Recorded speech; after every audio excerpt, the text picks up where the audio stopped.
guys, it's Rachel and welcome back to my channel. I hope you're all doing well. We are back with my monthly reset for February.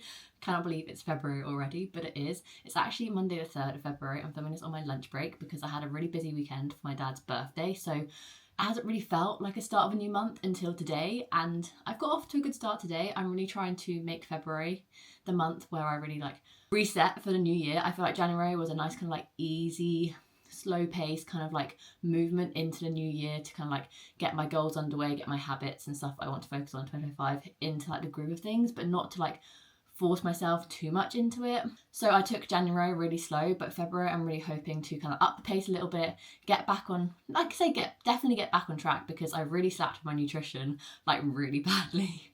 I was still eating leftover Christmas chocolate in January and stuff like that. So I really want to focus back on my hydration, my nutrition and stuff in February. So I took January chill, I slowed into the month, I slowed into the new year. February I'm ready to take some action and get properly underway with my goals and habits and resolutions and stuff for the new year ahead. So this is going to be a rambly sort of chat with me as we go through the goals that I set in January. Did I complete them? The books I read in January, because I had such a good reading month in January, I definitely got off to a good start in terms of my reading for 2025. Also the books I've hauled and some bookish stats that you may be interested in before jumping in to resetting for the new month, setting new goals and intentions for the month ahead. So grab a cup of tea, get cozy, and let's reset for the month of February. A lot happened in January. There was a lot of highs and there's also a lot of lows in terms of I got rear-ended, which is not great. But we also celebrated Mark's birthday. Mum and Dad came over and surprised me with flowers and chocolate after my incident of getting rear-ended. Obviously not my fault, someone just drove into the back of me. Yay. I also got an ARC for Table for One by Emma Gannon, which was my most anticipated release of 2025 that comes out in April, and I managed to receive it from the publisher and read it in January. So that was a massive high for me as well in terms of the bookish things in my life. And I also saw a film that I really enjoyed. We Live in Time with Andrew Garfield and Florence Pugh. Came out in America in 2024, but it didn't come out until New Year's Day in the UK. So me and Mark on New Year's Day went to go see it, and we really enjoyed it. It lived up to the entire hype that I had in my head for it. So that was also another highlight in January. And we also dog sat my auntie's dog, Winston. It's a little cockapoo. He was so precious. We dog sat him for just over a week between Christmas and New Year, which was really lovely to have a little furry companion with us for a little while. So January was overall a really great month, but there were some lows. I had a little bit of health imbalance in terms of my blood results. If you didn't know, I had a kidney transplant, so I've had a little bit of an up and down month in terms of those results, but hopefully we're on the mend now. The challenges I faced was definitely getting back into a routine. I really thought I was going to come out of the gates fighting in January and being yes, it's a new year, have this new year, new me motivation, which I do usually have. And that lasted all of a couple of days. I think because we had such a slow paced entry into the new year, because I didn't actually go back to work until the 6th of January, I didn't really feel like it was a new year. And then by the time I went back to work, life just got really chaotic and hectic, and I decided to take a slower pace into the new year. So I didn't really go out of the gates running in terms of my goals. So I think one of my challenges for January was definitely getting back into habits and routines easily. I did really struggle this month. And another challenge and kind of real low that I faced this month was not only getting rear-ended, but having my car written off because of that accident.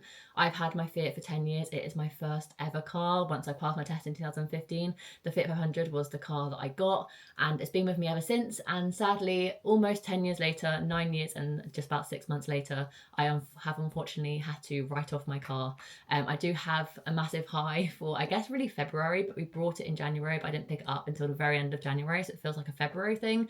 I did pick up my new car. It's also a Fiat, and I absolutely adore him. This time it's a male. It's called Bertie. My last Fiat 500 was Phoebe. A Fifi was a female. I do name my cars, yes. So lots of highs and lows in January for sure. The things I learned were that me and Mark are definitely not ready to bring our own dog into our own lives. We've always wanted to get a dog, but we just don't think now is the right time. We loved having Winston for the purpose of keeping up our daily walks, which we definitely, I would say 90% accomplished in January. We definitely stuck with the daily walks after we lost Winston, but near the end of the month when life got a little bit chaotic with my health, we kind of dipped it a little bit.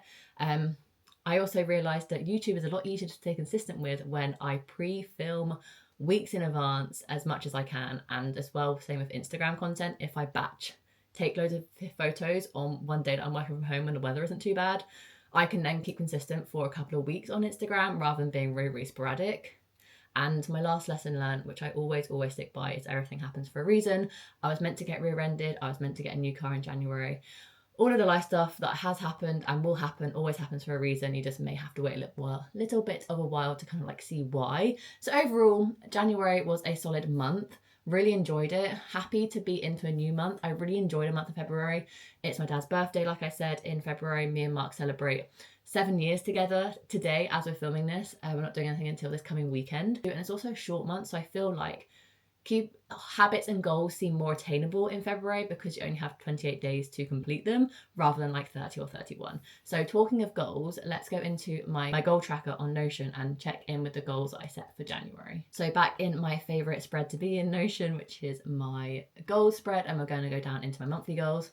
As you can see, there are 3 goals I didn't complete, but there are also quite a few goals I did complete. So we'll go to the successful ones first. Read 7 books. I did that. I read 8, which we'll go into a little bit later on in this video. So I read 8 books in January, which is on track to reading 80 books this year, which is really, really good. I did an adult thing of moving over my pension. The pension provider I was using started to charge more interest in the amount of money that you had saved in there. So I switched over my personal pension to a different provider, which I did right at the beginning of the month and felt very, very good to get done and off my plate. I also baked Mark's first ever birthday cake from me. So my mum has made him a birthday cake before, but I've personally never made him a birthday cake. So this year I challenged myself to make a Victoria sponge cake with homemade buttercream and his favourite jam from Tesco. So I made his own birthday cake, which I was very, very happy about, and it turned out really well. I really, really enjoyed it. I did do a 45-minute spin class, which is something that I want to do monthly this year. I did do it right at the beginning of January. I think I did it on January 1st, so yay for me. I did post not 1, but 2 Instagram reels, and then life got too busy. I fell behind on batch filming and creating content for Instagram and fell off the bandwagon once again. I can never stay consistent with Instagram. I really, really want to stay consistent, but oh my god, it's such a struggle.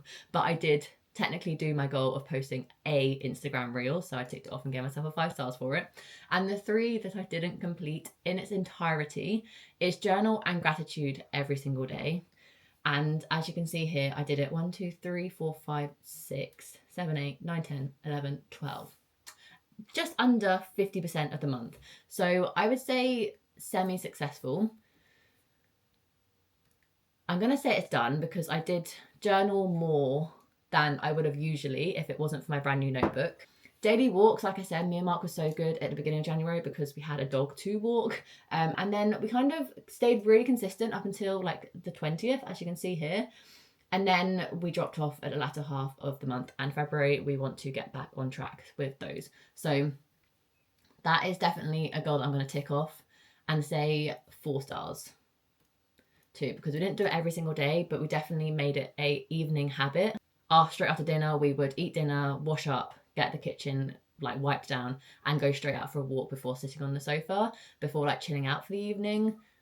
So I'll tick that one as done. And then the last one, I definitely wrote more in it, but I still haven't completed it, and that's my Disney photo album. I still haven't finished it. I'm over halfway. I just need to actually get it done. So that is one of my goals for February, to actually get it done. I'm not even putting continue writing in for February's goal. I'm putting finish in February's goal. So we semi did it, but I'm not going to say it was like done with a star rating because I didn't technically complete it, but I did continue writing in it, and that is technically what the goal said. So yeah, I am going to tick it off. I'm just going to give it 3 stars because I didn't do as much of it as I would have hoped. So I did read a total of 7 books this month, as previously discussed, so let's quickly talk through them and some of the stats. I'm not going to go into too much detail about each book I read because I find it boring, not gonna lie. I feel like monthly wrap-ups, 1, aren't viewed that much, 2, people don't really care. People love to see what books people want to read in the month. TBR videos are so popular, but when it comes to actually monthly wrap-ups of the books people have read, no one seems to care. They're like one of the least watch portions of this video, so I'm going to keep it quick, snappy, just do some superlatives, do some stats, and kind of give you a brief overview of what I read in the month. If you want my full thoughts, I'm actually really good so far this year on writing actual written book reviews on Goodreads and Storygraph of the books I've read, so you can check out those profiles down below if you want full kind of in-depth thoughts on what I thought of the books. Also, I do vlog quite a lot as well, so if you want more in-depth thoughts on my immediate thoughts on books, then I have vlogged a little bit of my reading so far in January as well. There are 2 weekly reading vlogs up for the month of January if you want to check those out. So like I said, I read a total of 7 books in the month of January. They were Firefly Lane by Kristen Hanna, which I gave a 4.5 star.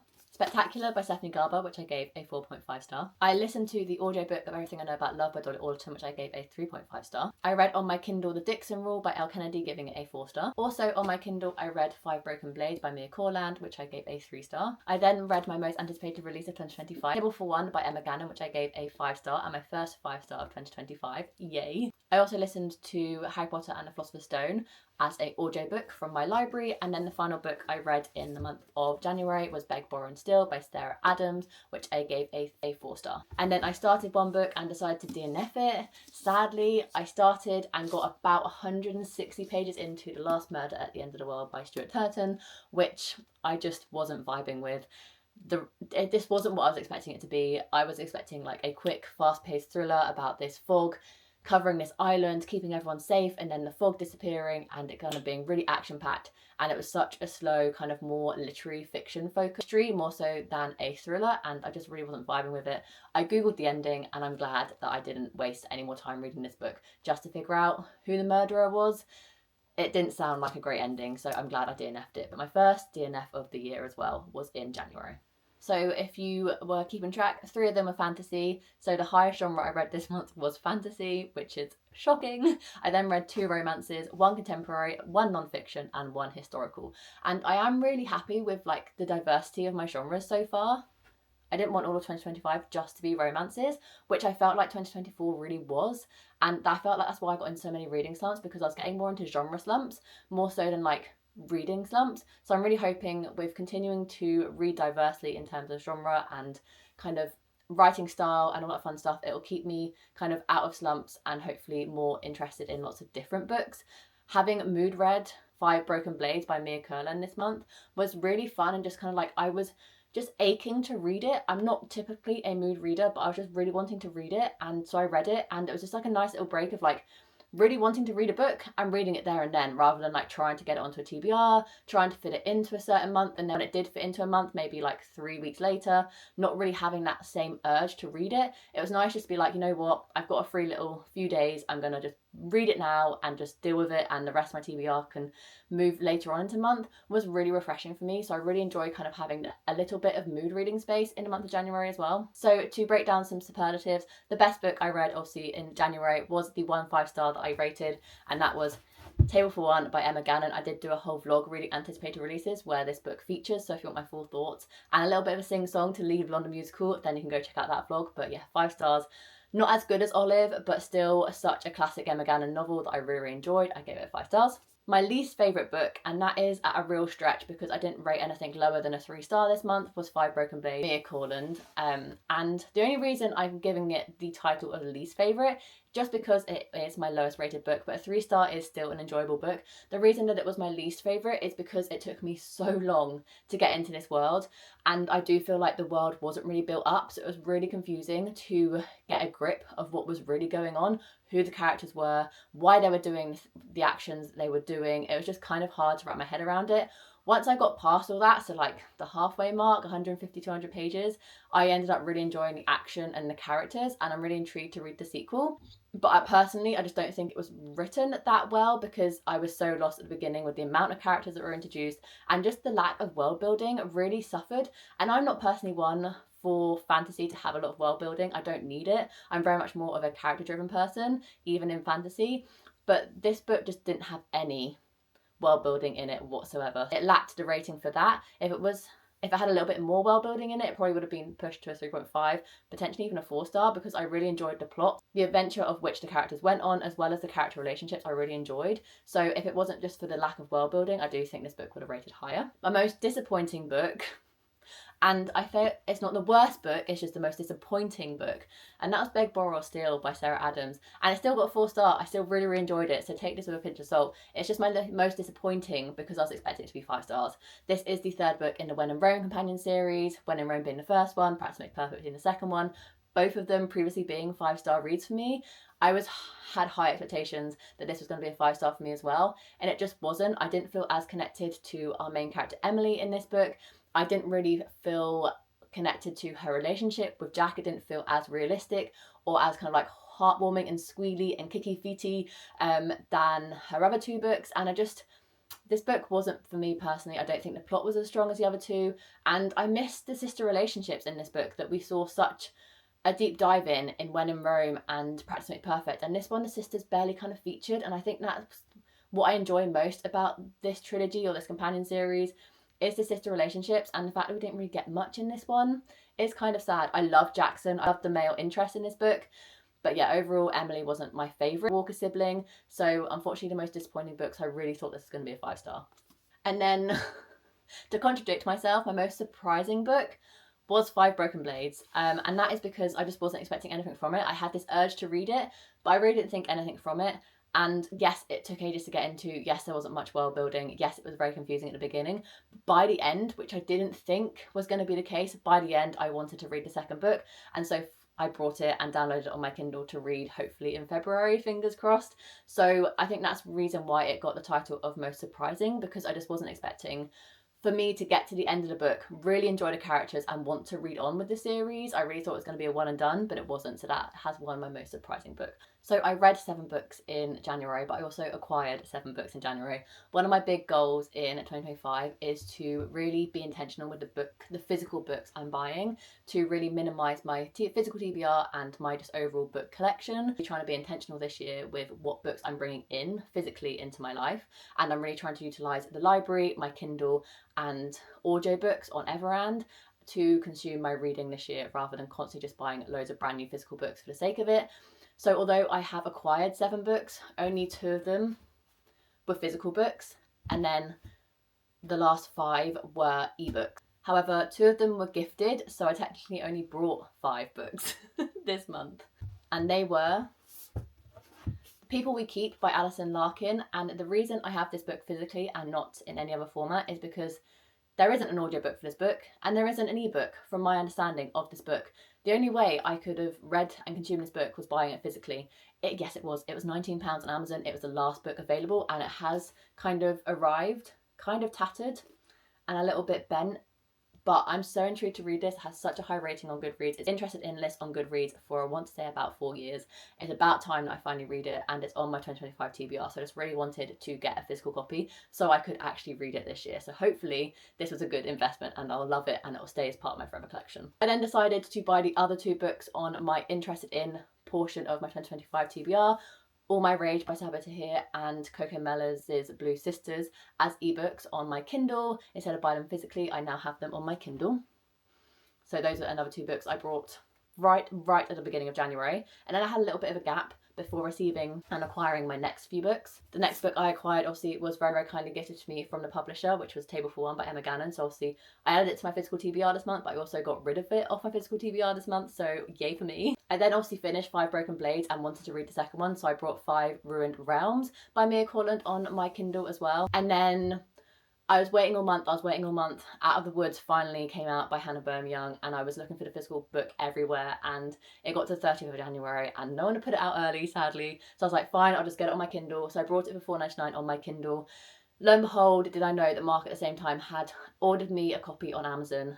So the next book that I got gifted was a physical copy of Out of the Woods by Hannah Young. So I have it as a Kindle edition that I brought myself, and then I also have a physical copy that Mark kindly gifted to me as well. So 2 of the same books this month, but one I brought myself, one I got gifted, so technically one of them is free, which is always great. Thank you very much, Mark. So I'll probably end up reading the physical book because I have Out on a Limb as a physical book as well, so it just kind of makes sense to have both of them as physical copies. So thank you very much, Mark. And then I did acquire 7 books, but I also unhauled The Last Murder at the End of the World this month as well, so I'm also down a book on my physical TBR, which is always great. So I thought I'd add a little segment into this kind of like portion of the monthly reset to give you an update on my physical TBR. If you didn't know, I did a video a couple of weeks ago of saying, can I read my entire physical TBR by the end of 2025? And now I'm making it a mission. I really actually want to get every single book that is currently on my physical TBR trolley out of my possession, whether they are read or unhauled. I don't care, they just need to be out. I just want to have a fresh start in 2026 with brand new books and not books that have been lingering there for like 4 or 5 years. So that is now like a mini challenge I have, so I thought I'd give a little update every single month on how I'm doing. So I started 2025 with 34 books on my physical TBR. And drum roll please, I'm down to 33. So obviously thanks to Mark for gifting me a book, but also didn't help with my kind of like trying to tackle my entire physical TBR trolley. And obviously I brought myself a book as well to add to the physical TBR trolley. Or obviously all the rest I only kind of added to my ebook TBR, which is kind of like out of sight, out of mind. I just want to focus on my physical TBR. So yeah, I started with 34. I'm down by 1 to 33. So I am kind of with this mini goal that I have set myself. I'm only really focusing on wanting to get rid of all the books that are on my physical TBR at the beginning of 2025, rather than like getting my physical TBR down to 0. I don't want to have no books on my physical TBR by the end of that year. At the end of this year, that's not the point. The point is to get rid of all the books that are currently sat on my physical TBR in January 2025 to be out of my TBR by December 2025.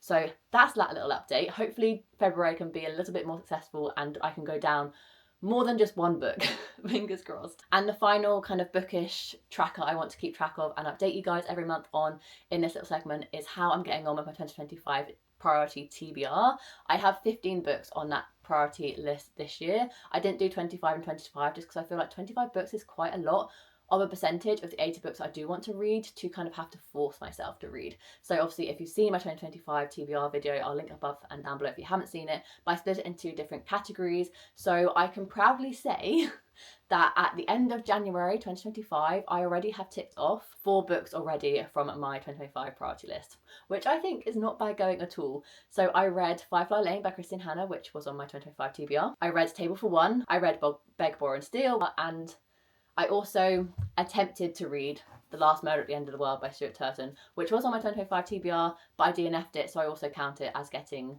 read off my 2025 TBR. So I'm down 4. I officially only have 11 books left to read off my priority list, which feels great. And I'm very, very excited to see what February has in store for me in terms of my reading, because January started off with a real bang. And I cannot wait to get some more 4 stars, 4.5s, 5 stars.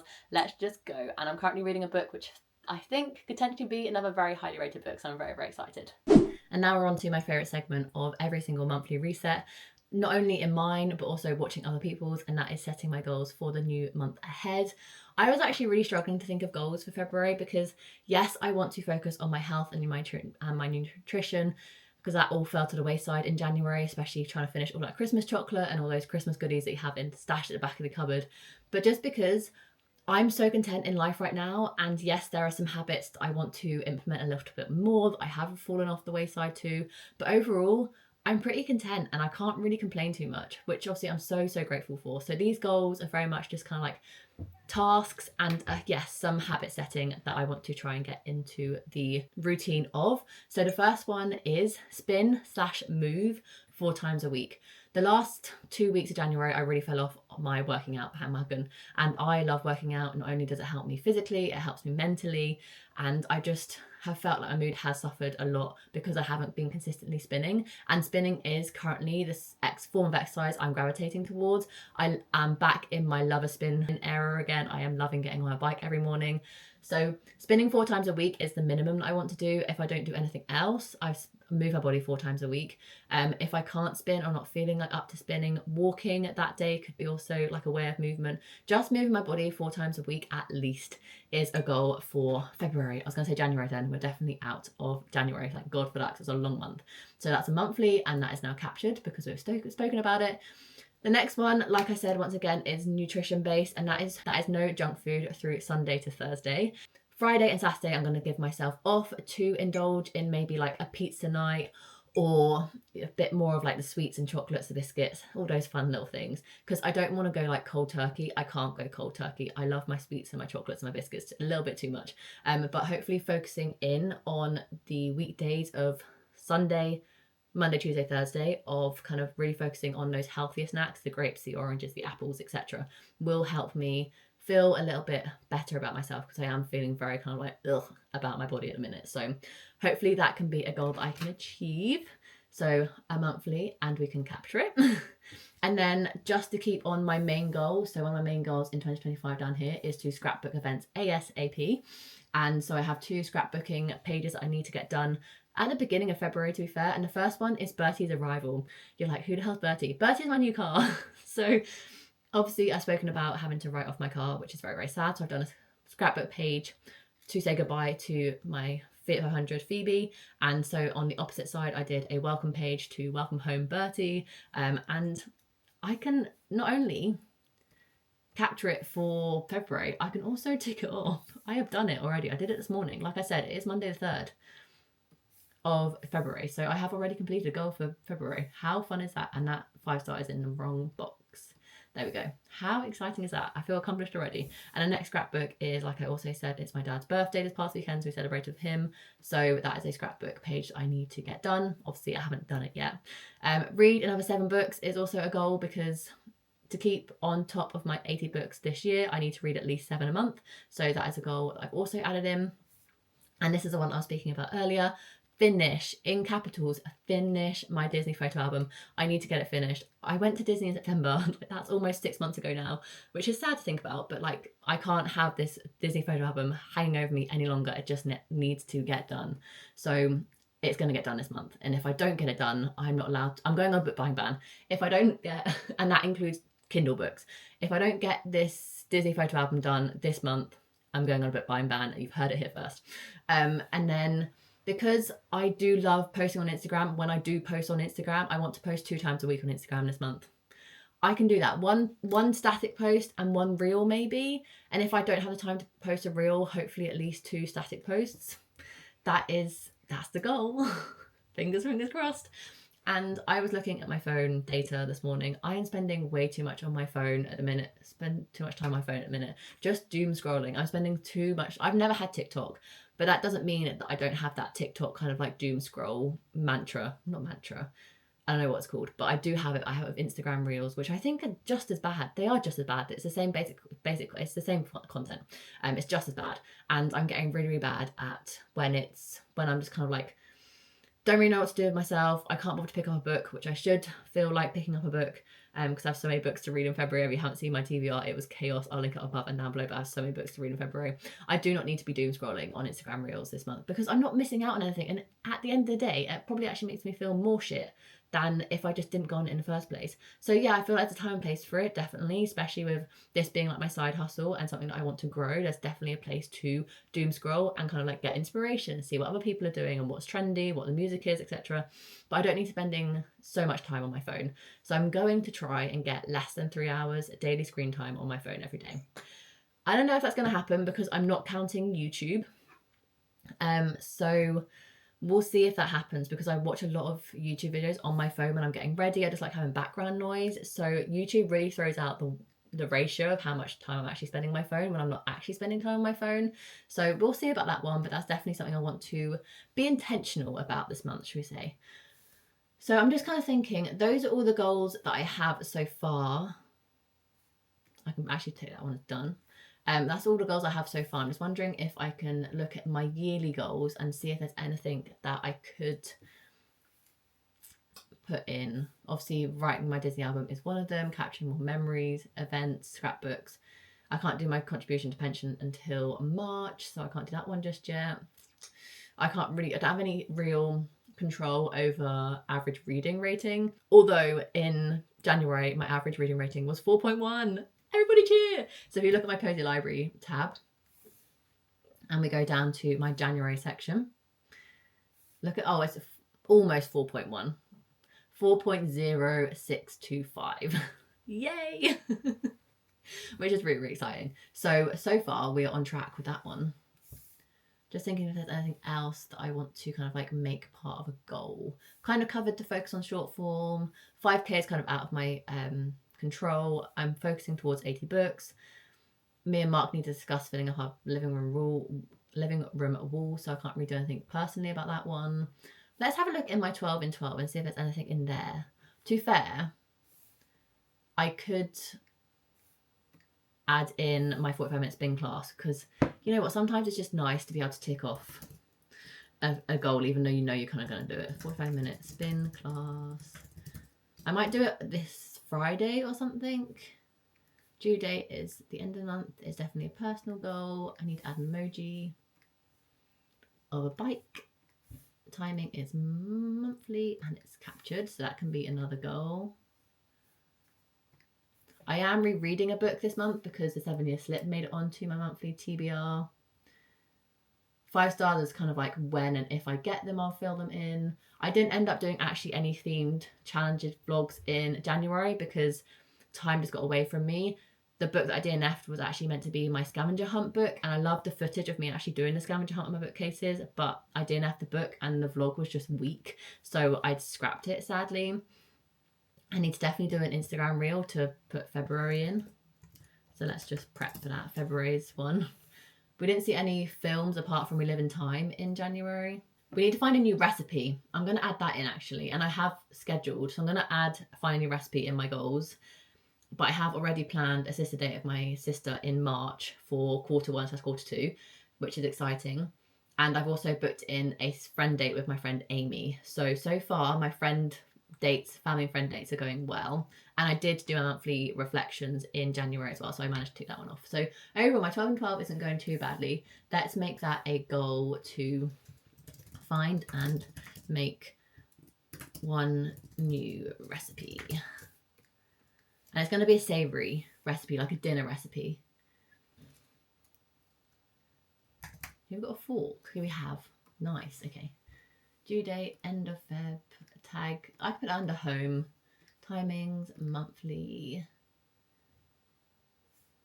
Perfect, and captured. So I think those are all my goals for February. Still quite a lot. My main ones are definitely just focusing on my hydration, my nutrition and my movement again in February after really falling off the bandwagon at the end of January. I want to get back on track. But overall, hopefully a nice, easy, chill, well-focused and well-accomplished month is ahead of me, and I'm very, very excited to see what February has in store. If you enjoyed this video, make sure you give it a massive thumbs up and subscribe down below if you see future content from me. I don't think weekly reading vlogs, monthly TBRs, monthly wrap-ups, monthly resets, and any other bookish content that you can think of. I usually have it on our channel, so make sure to subscribe so you don't miss any, and I'll see you in my next video. Bye guys.